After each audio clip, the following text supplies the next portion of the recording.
सबसे पहला यहां पे है कि आपके पास एक बहुत बड़े सर्किट का एक हिस्सा आपको दिया हुआ है, यहां पे 5 एम्पीयर करंट है और इसका बंटवारा होने वाला है। ऊपर I1 करंट जा रहा है, राइट साइड I2 करंट जा रहा है आपको यहां पे। तो क्या I1 की मात्रा आपको 5 एम्पीयर होने वाली है? क्योंकि भैया ऊपर तो जीरो रेजिस्टेंस है। ये ट्रू है कि फॉल्स है आपको बताना है, ठीक है। अगला प्रश्न, आपके पास यहां पे एक 5 माइक्रोफैराड का कैपेसिटर है जिसको आपने चार्ज किया है 100 वोल्ट की बैटरी से। Then you have remove the battery, this capacitor is now connected in series with a similar uncharge capacitor, find the heat dissipated. देखिए आंसर लाना कोई बड़ी बात नहीं है, आप आंसर ले आइए, लेकिन मुद्दा यह है कि इसमें से कौन सा सर्किट डायग्राम यहां पे सही है इस सवाल के हिसाब से, ठीक है। क्योंकि बहुत बार ऐसा हुआ है कि मैंने किसी पीवाईक्यू में अगर ये डायग्राम बनाया है तो बच्चे सवाल में मेरे से कुछ डाउट पूछते हैं, तो आप पहले खुद जवाब दीजिए और आगे जाके इन 9 सवाल का आपको डिस्कशन भी मिलने वाला है। तीसरा यहां पे सवाल होता है कि आपके सामने यहां पे एक स्प्रिंग ब्लॉक सिस्टम है, ये आपको हैंग कर रहा है। इस समय आपको स्प्रिंग नेचुरल लेंथ में है, सिस्टम को अचानक से रिलीज कर दिया गया। यहां पे आपके सामने अगेन एक स्प्रिंग ब्लॉक सिस्टम है, हॉरिजॉन्टल सरफेस पर रखा गया, कोई फ्रिक्शन नहीं है, एक एक्सटर्नल फोर्स F0 लगाया जा रहा है। दोनों ही केसेस में आपसे पूछ रहा है कि बताइए what is the maximum elongation in the spring, ठीक है। आंसर निकाल के आप कमेंट कीजिएगा, देखते हैं क्या सही होता है क्या गलत होता है और क्या बच्चे यहां पे कॉमन मिस्टेक करते हैं। ये आपका चौथा केस है, सिमिलर केस है, यहां पे भी आपको स्प्रिंग ब्लॉक सिस्टम है और मान लीजिए कि सवाल के सॉल्विंग में आपने इस इक्वेशन का इस्तेमाल किया, loss in gravitational potential energy is equal to gain in spring potential energy, right. तो सर यहां पे आपने वर्क डन बाय ग्रेविटी और स्प्रिंग क्यों नहीं लिया है? आपको जवाब देना है मैंने उसको क्यों नहीं लिया है, अगर ये इक्वेशन मैंने लिख दी है तो।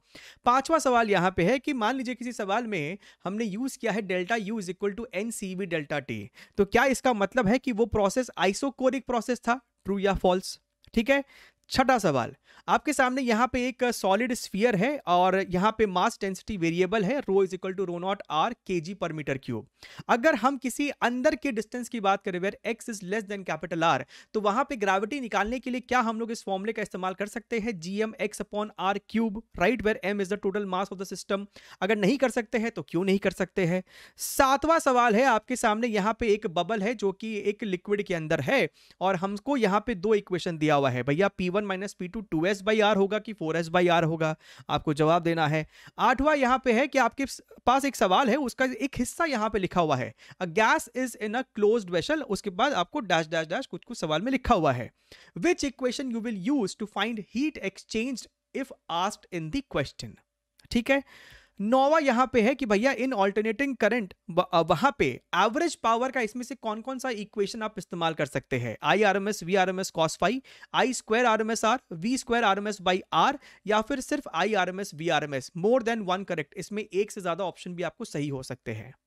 उम्मीद करते हैं आपने 9 को अटेम्प्ट कर लिया होगा, अपने अपने आंसर को मार्क कर लिया होगा। अब चलिए हम लोग इसका डिस्कशन देखते हैं और क्यों या फिर क्या कॉमन मिस्टेक है जो बच्चे यहां पे करते हैं, ठीक है।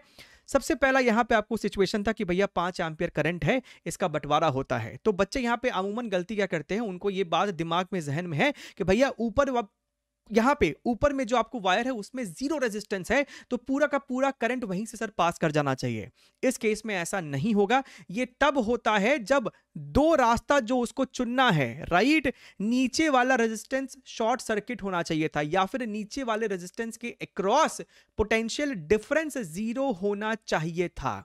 अगर आप यहां पे ध्यान से देखेंगे तो ये वाले टर्मिनल, यहां पे जो रेड डॉट है, ये वाले टर्मिनल का पोटेंशियल और ये वाले टर्मिनल का पोटेंशियल सेम नहीं होगा। वो निकालने के लिए हमें सवाल में और डेटा चाहिए रहेगा।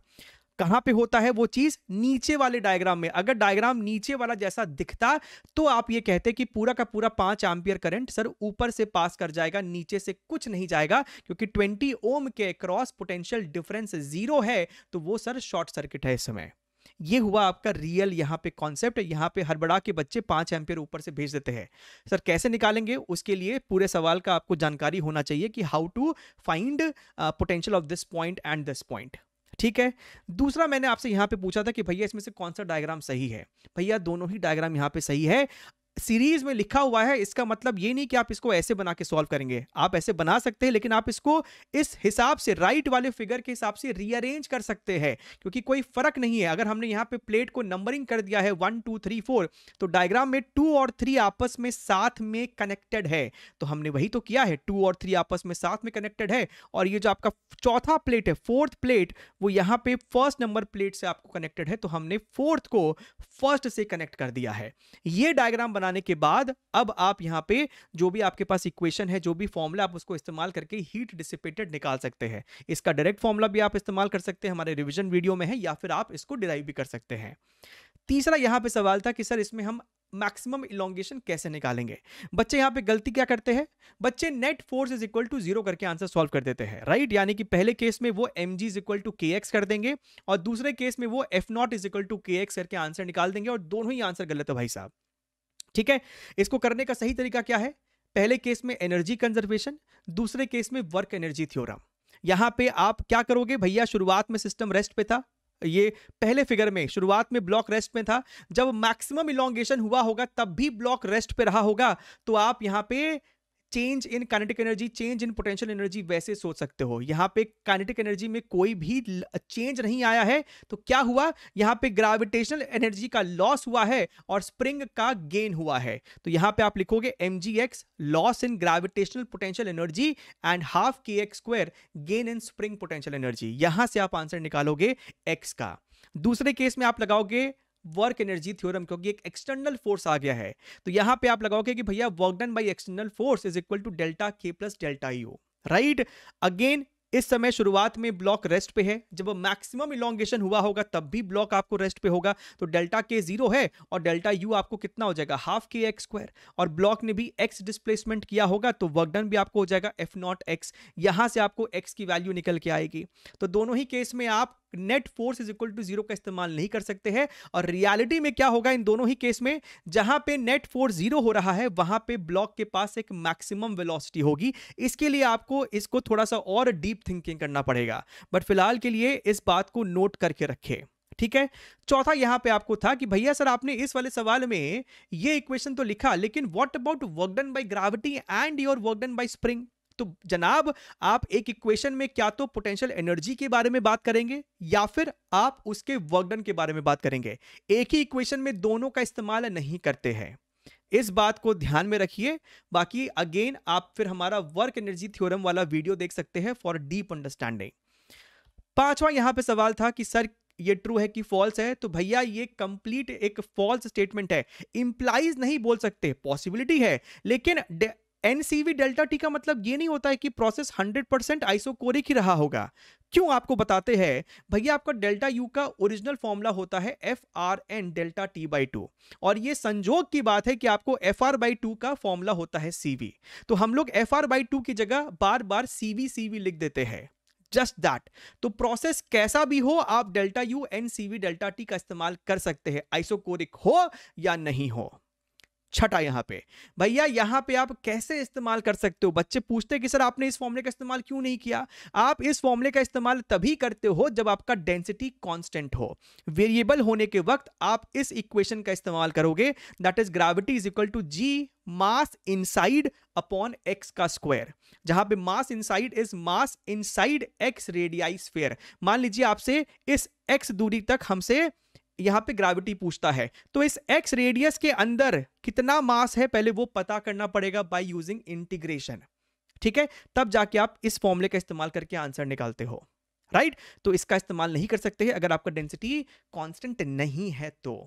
जनाब यहां पे बच्चे बहुत बार ऐसा करते हैं कि सर आपने तो कहा था कि 4s/r होता है। भैया 4s/r तब होता है जब आपका जो वो बबल है, आपका वो जो बबल है वो एयर में हो, यानी कि बबल के अंदर भी एयर हो बाहर भी एयर हो, तब आप 4s/r का इस्तेमाल करते हो। इस केस में अगेन सरफेस सिर्फ एक है, अंदर वाला सरफेस, बाहर अब कोई सरफेस बचा ही नहीं आपके जीवन में, तो अगेन 2s/r का ही इस्तेमाल करोगे। तो पहला सही है और दूसरा गलत है यहां पे। आठवां आपके पास यहां पे था कि भैया कौन सा इक्वेशन का इस्तेमाल करोगे। तो सवाल का लैंग्वेज पढ़िए, क्लोज्ड वेसल लिखा हुआ है, यानी वेसल आपको क्लोज्ड है, गैस का वॉल्यूम फिक्स्ड हो चुका है, तो delta Q is equal to NCV delta T का आप इस्तेमाल करेंगे हीट एक्सचेंज को सॉल्व करने के लिए। सवाल पढ़ने के बाद बच्चे सोचते रहते हैं कि सर आपने एनसीवी डेल्टा टी कैसे इस्तेमाल कर लिया, सवाल में तो आइसोकोरिक बोला ही नहीं है। तो प्रेजेंट रहना है आपको सवाल में।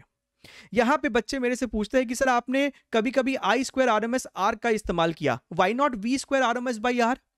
जनाब इसका आंसर पहली बात तो ए और बी होने वाला है, सी और डी इसका आंसर गलत है।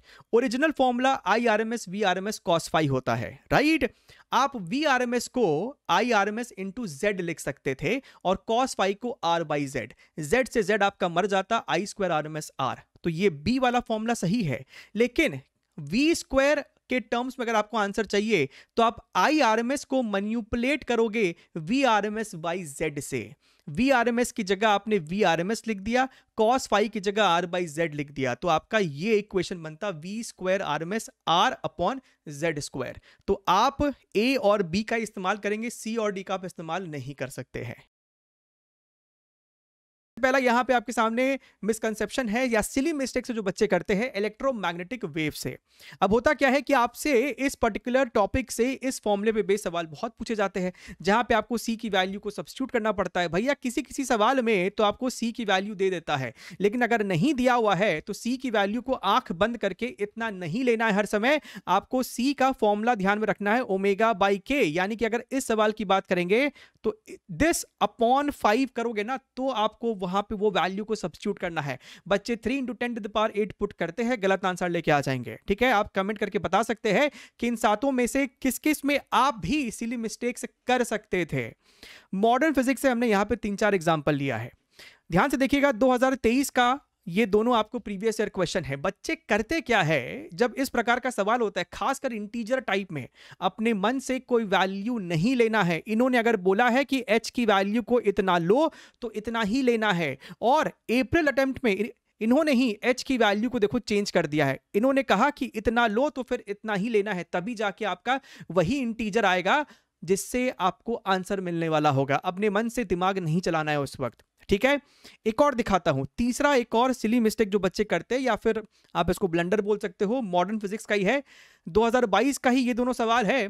यहां पे अगर आपको HC की वैल्यू इतना बोला है तो इतना ही लो, फिर अपने मन से 1 2 4 3 1 2 4 0 ये सब लेने मत बैठ जाना, जो बोला है लेने वही लो। आप देखो इस सवाल में 1 2 4 2 बोलता है लेने, और इस सवाल में 1 2 3 0 लेने बोल रहा है। तो भैया जो लेने बोलता है लो ना, अपने मन से मत करना, राइट। फिर आपका आंसर मैच नहीं करेगा तो -1 हो जाएगा, और आपको तो लगेगा कि सर हमने तो वही किया जो हमने पढ़ा है आज तक।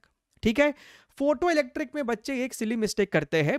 जब भी आपसे सवाल में यहां पे कहता है कि भैया फोटो इलेक्ट्रिक एक्सपेरिमेंट में increasing the intensity of light, आपको ये बात समझना पड़ेगा कि जब ये लोग कहते हैं कि इंटेंसिटी ऑफ लाइट को इंक्रीज किया गया है, इसका मतलब सिर्फ और सिर्फ number of photons incident increase हुआ है। Number of photon incident on that metallic plate per unit time per unit area, वो आपको उसकी मात्रा बढ़ रही है। फोटॉन्स की जो फ्रीक्वेंसी है वो नहीं बढ़ रही है, और अगर फोटॉन्स की फ्रीक्वेंसी नहीं बढ़ रही है तो जो इलेक्ट्रॉन निकलेंगे उसकी काइनेटिक एनर्जी भी नहीं बढ़ेगी। हाँ, ये है कि अब ज्यादा इलेक्ट्रॉन निकलेंगे तो सैचुरेशन करंट भी आपका ज्यादा हो जाएगा। ठीक है, तो इसी हिसाब से इसका आंसर 4th नंबर ऑप्शन है कि भैया आपका नंबर ऑफ फोटॉन्स तो इंक्रीज किया है, लेकिन kinetic energy of the electrons ejected emitted would be unchanged. बड़ा ही सिली कॉन्सेप्चुअल एरर है जो बच्चे यहां पे करते हैं, तो ध्यान रखना इन बातों का। यहां पे एक और देखिएगा, मॉडर्न फिजिक्स में है, बच्चे लैंग्वेज को कभी कभी हड़बड़ाहट में ना सिली मिस्टेक करते हैं। आपसे यहां पे बोलता है भैया first second and third excited state, तो बच्चा यहां पे n = 1, n = 2 और n = 3 ले लेता है, सब गलत हो जाएगा।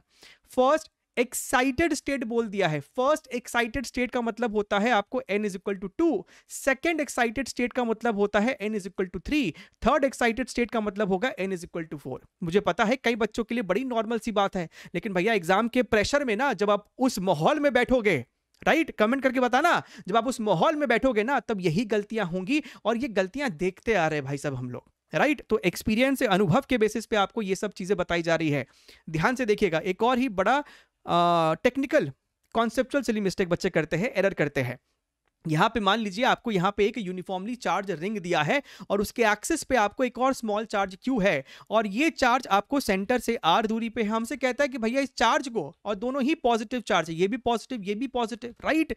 तो आप इस चार्ज को मिनिमम कितना वेलोसिटी दो, वी मिनिमम कितनी होनी चाहिए ताकि ये चार्ज आपको बी पॉइंट तक पहुंच सके। बच्चे यहां पे गलती क्या करते हैं, सोचो सोचो सोचो।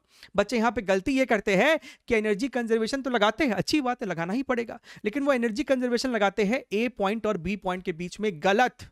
ए और बी के बीच में लगा दोगे तो गलत आंसर आएगा, क्योंकि आपको चार्ज को सिर्फ सी पॉइंट को क्रॉस कराना है। सी को जैसे ही क्रॉस कर जाएगा फिर इलेक्ट्रोस्टैटिक रिपल्शन के कारण ये क्यू चार्ज अपने आप इधर भागना शुरू कर देगा। तो आपकी जिम्मेदारी इस चार्ज को सिर्फ इस सी पॉइंट तक पहुंचाने की है। तो यहां पे स्पीड इसका वी मिनिमम पकड़ लो, यहां पे क्यू चार्ज का स्पीड जो है वो 0 टेंडिंग टू करा दो, और फिर एनर्जी कंजर्व कराओ ए और सी के बीच में।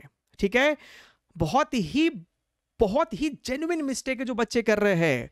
एक और देखिए, करंट इलेक्ट्रिसिटी का एक और आपका सिली मिस्टेक है, राइट। सवाल में अगर आपको बोलता है क्या, देखिए बच्चों ने ना रट वट लिया है बहुत सारी चीजें। Rho is equal to R is equal to rho L by A, और भैया अगर वॉल्यूम कांस्टेंट है वायर का तो rho L square by V, खत्म। उनको तो बड़ा ही मजा आ गया इस फॉर्मूले में। अब देखिए, अब वायर इज इलोंगेटेड, इलोंगेटेड शब्द लिखा है, right, to double the length find the new resistance. भैया इस सवाल में आपने वायर को खींचा, ठीक है, तो भैया एनटीए मान के चलता है कि यहां पे वॉल्यूम कांस्टेंट रहा होगा, लेंथ बढ़ाया तो एरिया कम हो गया, तो आप इस फॉर्मूले का इस्तेमाल करके सॉल्व कर दीजिए, कोई दिक्कत वाली बात नहीं है। लेकिन भैया अगर सवाल में कहता है कि a wire is cut in half, आपने वायर को बीच से काट दिया है, आपको लगता है कि उसके एरिया पे कोई फर्क पड़ेगा? उसका लेंथ आधा हुआ है, एरिया ज्यों का त्यों रह गया है। उस केस में आप resistance is proportional to length इस्तेमाल करेंगे। इस वाले में इसका इस्तेमाल होगा और ऊपर वाले में इसका इस्तेमाल होगा, resistance is proportional to L square. तो कटिंग में वॉल्यूम कांस्टेंट वाले फंडे में नहीं जाना है, राइट। जरूर से कमेंट करके बताइएगा कि आप कितना रिलेट कर पा रहे हैं